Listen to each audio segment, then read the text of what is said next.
Let's just dive right into this, shall we? Welcome to this explainer. Today we're taking a trip way back in time to the sacred city of Ujjain. We're going to unpack the story of a figure who is literally the ultimate benchmark for leadership in Indian folklore. I'm talking about a king whose name is virtually synonymous with courage, unwavering justice, and just profound wisdom. Samrat Vikramaditya. Now, whether you're a total history buff or just kind of fascinated by epic tales of legendary leadership, stick around because this is essentially the ancient blueprint for what it means to truly rule. There's this incredible quote, "A kingdom becomes great when justice is stronger than power." Just let that sink in for a second, right?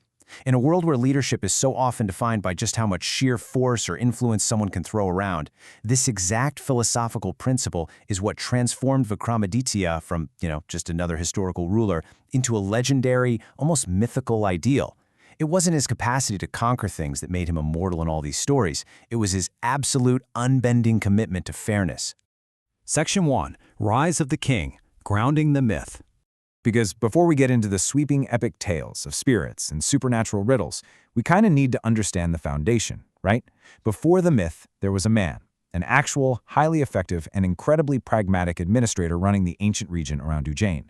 Think of it like a rapid-fire sequence of reforms. Step 1, he completely overhauls the administration. He wipes out inefficiencies so the government actually serves the people.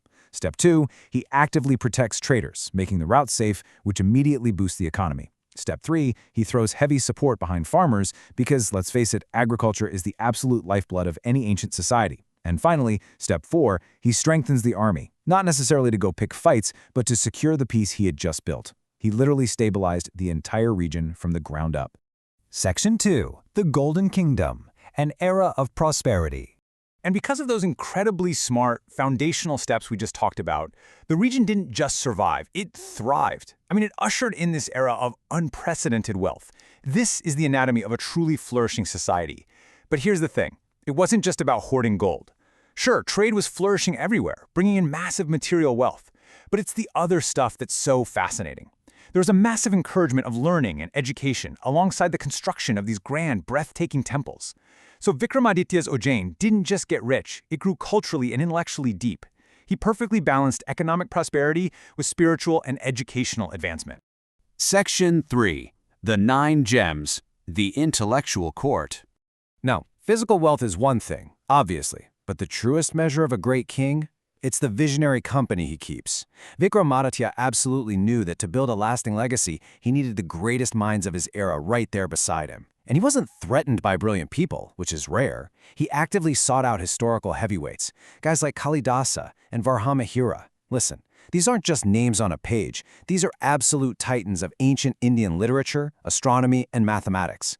The fact that these specific individuals were associated with his court proves Ujjain was an unrivaled intellectual powerhouse. He essentially gave them the ultimate platform to shine. Which naturally brings us to the famous Navaratnas, or the 9 Gems. Just imagine an elite assembly of the era's absolute greatest scholars, poets, and scientists all in one room.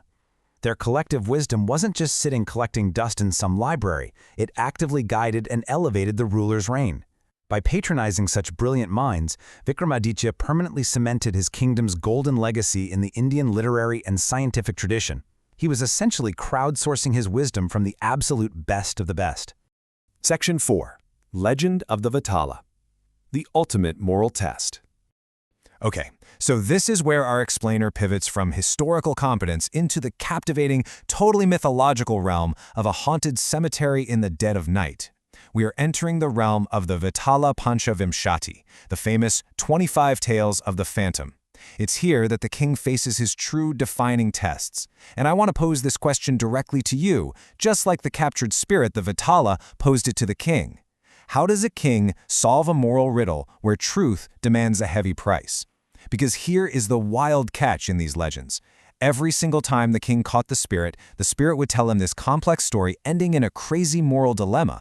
If the king knew the true answer and just stayed silent, his head would literally burst. But if he spoke the truth, the spirit would escape right back to the tree. So the Vetala wasn't testing his sword arm or his wealth. It was rigorously testing his morality, his critical thinking, and his unyielding commitment to justice over convenience. Section 5. Justice above all, the core of Dharma. Now, what's so cool is that these mythological tests perfectly mirrored his real-world philosophy. The stories of the Vetala are, at the end of the day, metaphors for the heavy burden of leadership. They highlight this unwavering, totally incorruptible commitment to righteousness, what is known as dharma. Whether he was dealing with everyday tax collectors in Ujjain or mythological spirits in a creepy graveyard, his justice system rested on three absolute pillars. First off, he punished corruption strictly. No double standards, period. Second, he protected the weak and vulnerable, ensuring that power wasn't just used as a tool to oppress people. And third, he placed absolute truth above personal gain, even when that truth was highly inconvenient or costly to him personally. Section 6. Legacy. A symbol beyond time. So how exactly does a leader transition from being just a regional king into an eternal symbol? Well, it's by blending these two halves together. On one hand, we have the historical king, the man who instituted real administrative reforms, governed Ujjain, and fostered flourishing trade. And on the other hand, we have the mythological hero, the man who captured the Vetala, possessed supernatural wisdom, and became the eternal guardian of Dharma. When you juxtapose these historical facts against the folklore, you realize they don't contradict each other at all. Actually, they complete each other.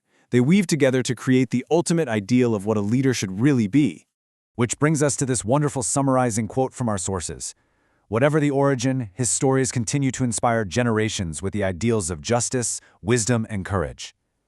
And honestly, that is the core takeaway of this entire explainer. It tells us that the exact historical origins, exactly where the man ends and the myth begins, matter far less than the enduring inspiration his name still provides today.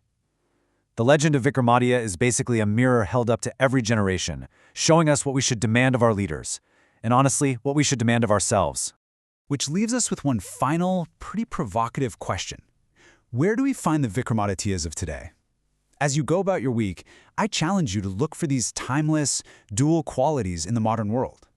Keep an eye out for those rare individuals who manage to combine highly competent, pragmatic justice with deep intellectual wisdom. Because the legend of Ujjain's greatest king isn't just some old, dusty story from the past. It is an ongoing, active challenge for our future. Thanks so much for joining me on this deep dive, and keep seeking out that wisdom.